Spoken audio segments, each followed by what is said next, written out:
गुरु तेग बहादूरजी ज्यांना हिंद दी चादर म्हणतात, त्यांच्या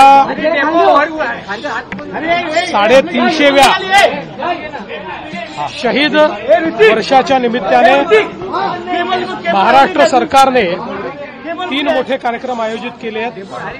एक नागपूरला होईल, एक मुंबईला होईल आणि एक नांदेड साहिबला होईल। आपल्याला माहिती आहे की या ठिकाणी गुरु तेग बहादूरजींनी आपलं जी शहादत दिली होती ती विशेषतः ज्यावेळी औरंगजेब मोठ्या प्रमाणात हिंदूंना धर्म परिवर्तन करायला लावत होता, त्यावेळी काश्मीरी पंडित आणि सगळे हिंदू हे गुरु तेग बहादूरजींकडे गेले आणि गुरु तेग बहादूरजींनी त्यांच्याकरता लढाई केली आणि त्यानंतर त्यांना दिल्लीमध्ये भर चौकामध्ये त्यांची हत्या करण्यात आली आणि त्यांनी खऱ्या अर्थानं समाजाकरता आपलं बलिदान दिलं। आणि म्हणून शीख समाज असेल, सिखलीकर समाज असेल, लबाणा बंजारा समाज असेल किंवा या ठिकाणी सिंधी समाज असेल, गुरु नानक देवांचं स्मरण करणारा, नाव घेणारा असा जेवढा वेगवेगळा समाज आहे, हे सगळे समाज एकत्रित येऊन या ठिकाणी हा शहीदी समागम करतायत आणि एक मोठं एकत्रीकरण या निमित्ताने होत आहे आणि त्यात महाराष्ट्र सरकार देखील त्यांच्या सोबत आहे। कार्यक्रम घेणार आहे सर, राजकीय तुम्ही सांगितलं राजकीय कार्यक्रम नसून असं आहे की हे प्रकरण अतिशय गंभीर आहे।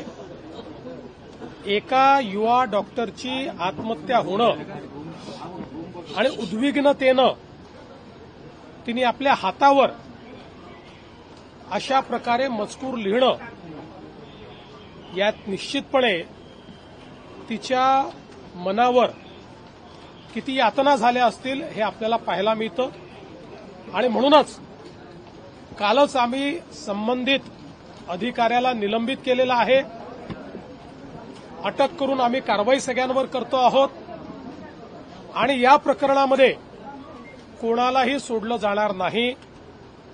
विरोधी पक्षाच्या वतीनं जाणीवपूर्वक याला राजकीय रंग देण्याचा प्रयत्न होतोय, हे करणं काही योग्य नाहीये।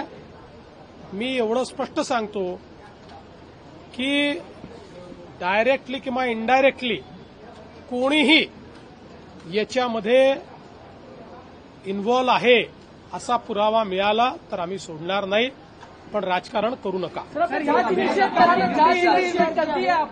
बहुत गंभीर मामला है, सरकार बिल्कुल गंभीरता संवेदनशीलता। ये बहुत गंभीर मामला है क्योंकि एक युवा डॉक्टर अपने हाथ पर जिस समय इस प्रकार से अपने मन की वेदना को लिखकर आत्महत्या करती है तो ये हमारे लिए एक बड़ी दुख भरी बात है।